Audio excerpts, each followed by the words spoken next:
Book 101 is all about the books that I read for the last 40 years. And today I have my special guest. He is a serial entrepreneur as well as an author and the author of the book Growing Your Own, no other than Mr. Rich Ashton. Thank you, Daniel. I'm glad to be here. Welcome, Mr. Rich, on Book 101 Review. And can you please introduce more about yourself that I miss? I am a 45-year entrepreneur, primarily in small business. I I've had an absolutely wonderful career in small business. I've owned several different businesses. Most recently, I own an HVAC company, and I am in the process of retiring because I was able to train employees in our business to actually take over and run the business. That actually is the subject of the book, Growing Your Own. It's the leadership principles that I taught to our team. It's unique in small business because there isn't much small business information available on leadership. And I decided that I would take it upon myself to cure that problem. Yes, and thank you so much for sharing your knowledge and wisdom to the world. Thank you, Mr. Rich. Your title frames leader development and common sense. Why then do so many small business owners neglect it? And what is the single biggest risk of the neglect?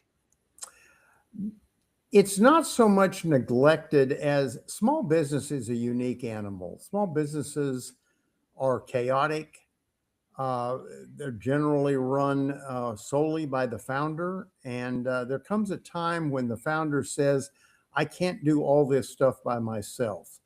And he looks around and says, maybe I should bring in somebody from the outside. That's dangerous because outside people who they're not experienced in the small business culture, they find it chaotic, and they have trouble adapting. So the alternative is to look inside the company and promote one of your strongest employees into a leadership role. Unfortunately, that employee has been trained in leadership, and so you're going to fail in either direction if you don't take time to develop your leaders. That's what growing your own is all about, and that's what I did in our company. For a time, strap owner thinking, I just need to hire experienced people from outside. What is your compelling argument for investing in growing your own instead? Sure. It's as I said, when you bring people from outside your organization, even though they have leadership skills, those leadership skills are seldom adaptable to a small business. In a small business, starting with the founder, you're doing 8 or 10 things a day. You're not doing one or two things like in a larger company. And so uh, an outsider finds that to be chaotic, a misuse of their time, and very, very frustrating for the most part. On the other hand, your existing employees are steeped in the culture of your company. They they've lived it with you. They've built this thing with you, and despite the fact that they're working extraordinary hours, they love it just like you love it. And if you can take an employee who is so steeped in your culture and build them into a leader, I just decided that's definitely the way I wanted to go. How does developing leaders internally create a strategic advantage that a small business can easily buy on the open market, Mr. Bridge? That's a great question. I believe that leadership starts with shared values, and when you have employees who share your values, and those values are always unique in a small business, it is so much easier to go to market when everybody's on the same page. Years ago, I read a book called Start with Why by Simon Sinek. And he didn't change the way we thought about our company, but he helped us refine what it was that caused us to be a unique company and the reason for us being in business. In our case, it was to provide exceptional customer service, not good, but exceptional customer service.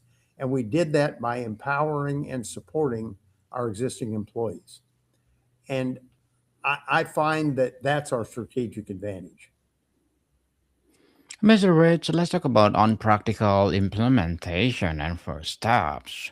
What's the very first non negotiable shift business owner must make in their own mindset to create a culture where internal leadership can grow? Another good question. I like that one.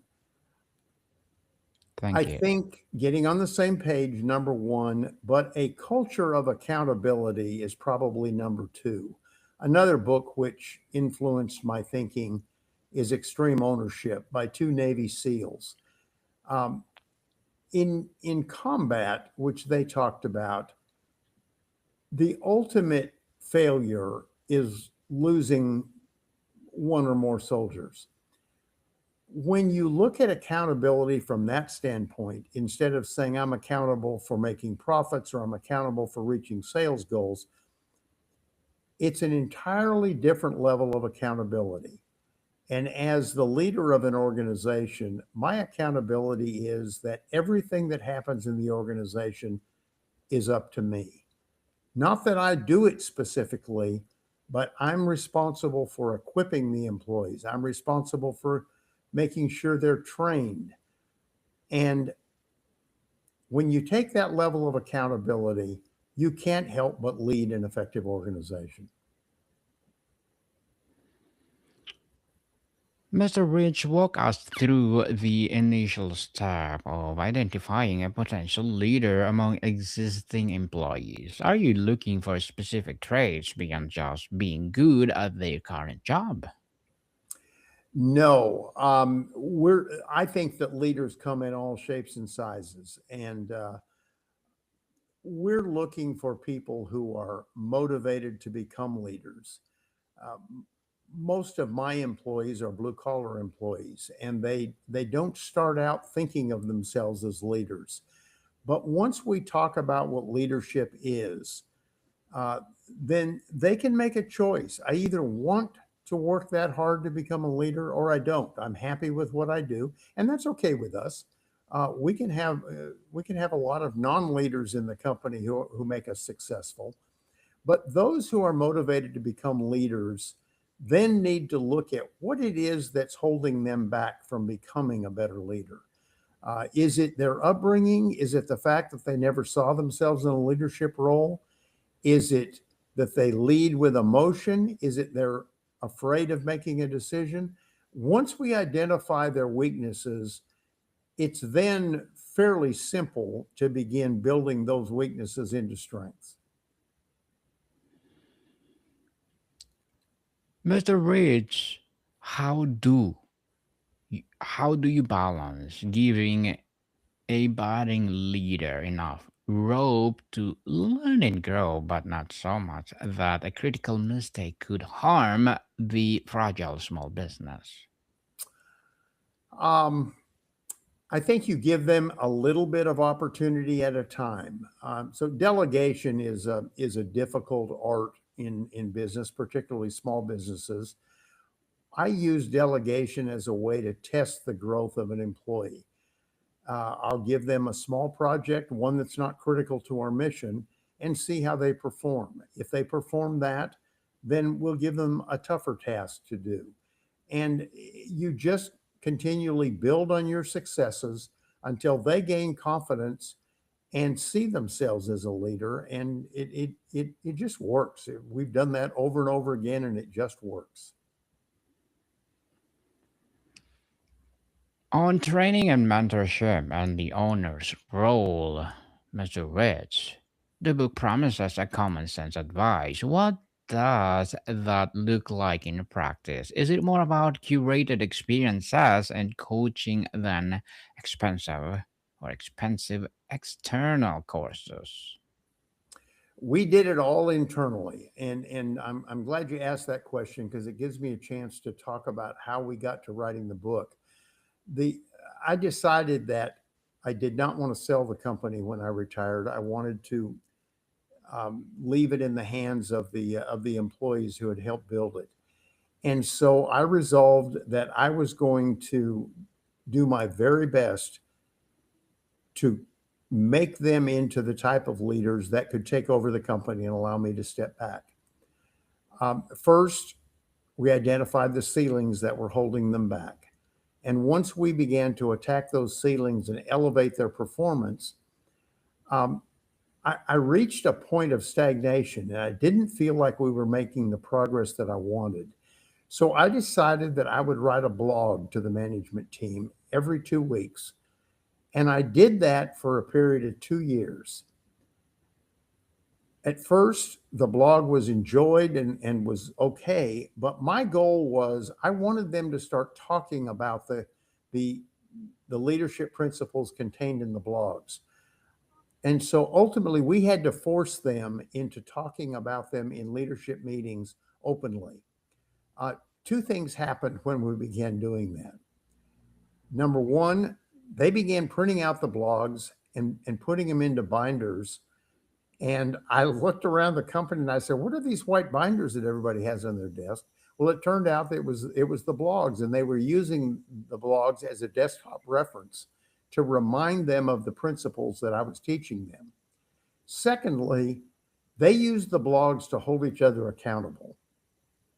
So if they were facing a particular problem, one of them would say, I think Rich wrote a blog about that. And they'd look back and they'd read the blog together and it would help them solve a problem. Well, after 2 years, I had shared with them about all the information I knew to share. And I could tell that I was starting to repeat myself. So one long weekend, I read through the blogs and I said, this this material is good enough to be in a book. And I decided at that point that I would publish the blogs as a book. I cut the number of blogs from 52 to 35, reorganized them into some logical categories, and published the book. And now the employees have that book on their desktop, and it's their management reference guide or leadership reference guide. Someone told me recently that they found the book difficult to read from start to finish. And I said, well, it wasn't really designed to be read from start to finish. It's a series of 2.5 page chapters on different concepts about leadership. And I want it to be a reference guide. I didn't mean for it to be something that would be read and then put on the shelf. Mr. Rich, how does the owner's or founder's role change as they start to delegate real authority, not just tasks? How do they fight the urge to micromanage? I think that's a difficult one, and I've been stepping out a little bit at a time. I have a general manager who is responsible for day to day operations, and I work through him. I'm still in the building, and will be for another week, and then I'm moving actually out of the building, so I won't be in the way and won't be tempted to micromanage. Um, I communicate with him. He communicates with the team and the rest of the employees, and I had to learn at an early age to be a good delegator. And so this is probably easier for me than it is for other people. There's a great line that I learned a long time ago on delegation called "You can't expect what you don't inspect." So I have ways of inspecting without actually having to meddle in the affairs of the leadership team. And so far, it's working really well. Mentorship is a key, Mr. Rich. How do you structure these conversations to be about developing the person's judgment, not just solving the business immediate problem? I believe that the role of a leader is to connect with all of the people that he interacts with. In fact, I try to have a different connection with everybody in my life, whether they're an employee or a family member or just a friend. I want to connect with you on something that's interesting to you and that's specific to our relationship. I find that that allows me to go a little bit deeper in our relationship. And once you've allowed me in, then I have the ability to influence you. And I've practiced that successfully in my career. I recommend it to others. It requires uh, patience. It requires asking a few more questions, and sometimes it puts you in the role of a mentor.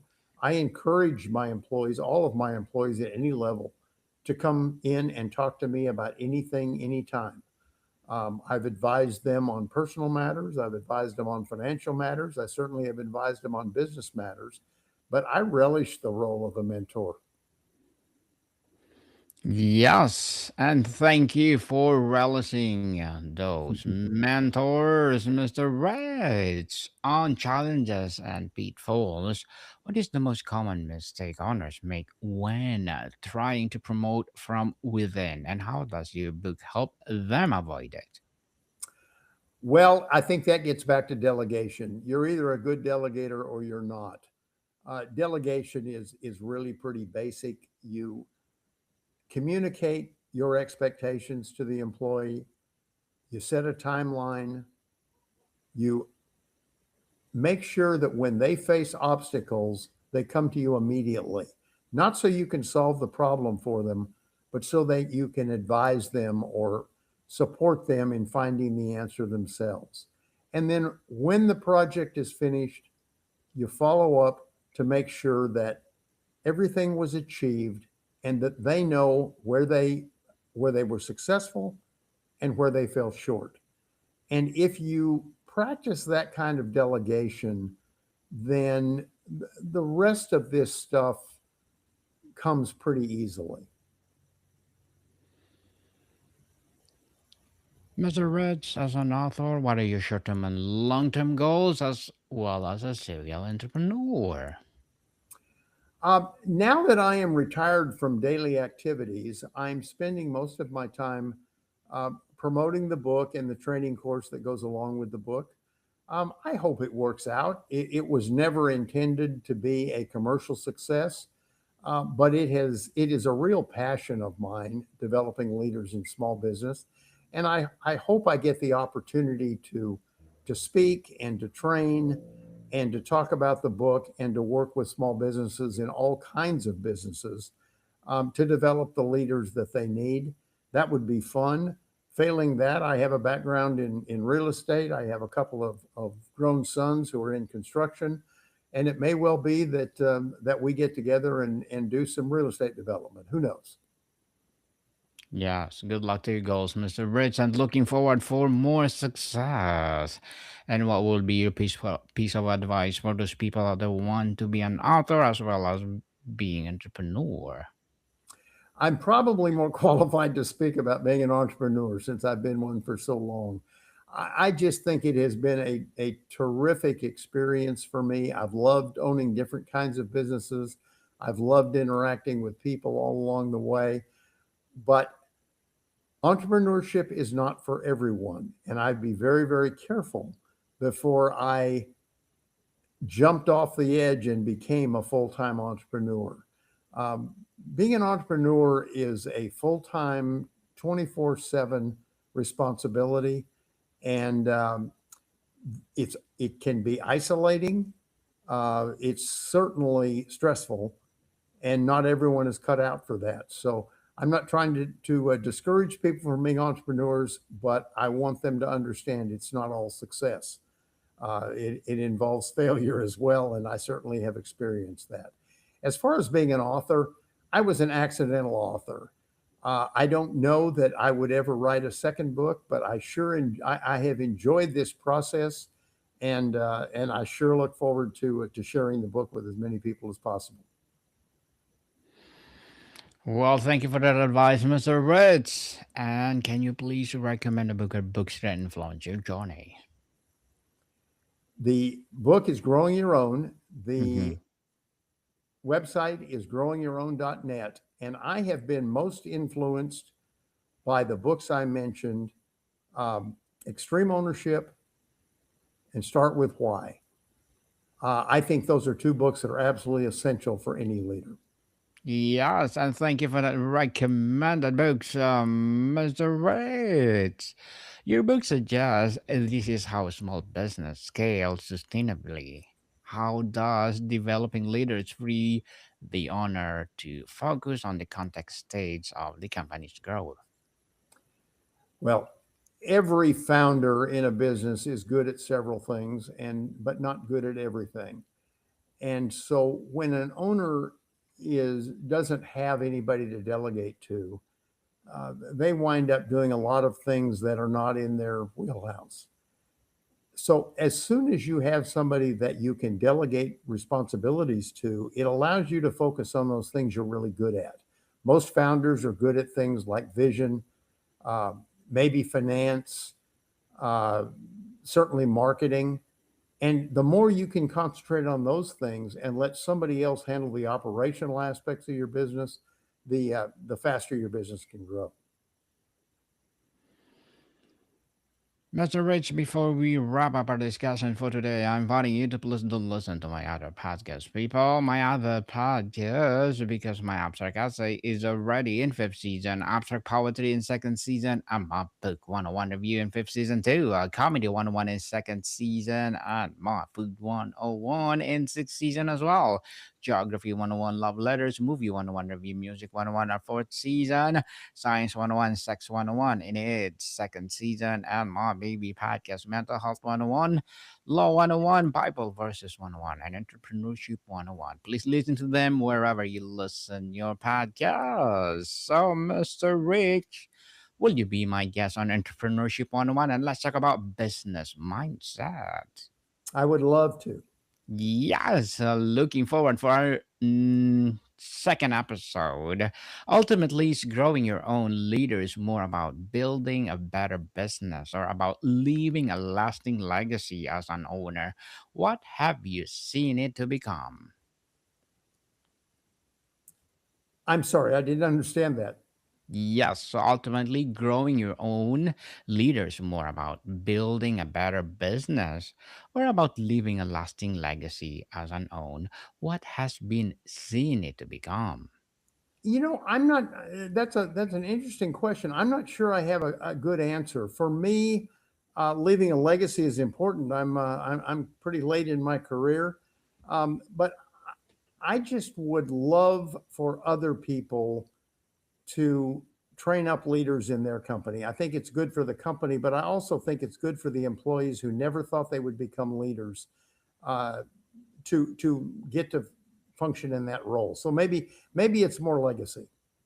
Yes, a legacy indeed, Mr. Rich Ashton. Thank you so much for sharing your knowledge and wisdom to the world. So can you please invite our listeners to support your book, your advocacy, or whatever projects that you're doing right now? Well, thank you. I've really enjoyed visiting with you.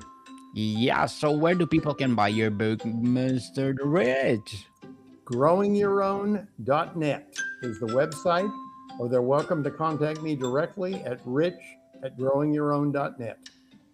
Yes, people, let's support Mr. Rich Aston because if you support him for sure, more and more, growing your own will rise.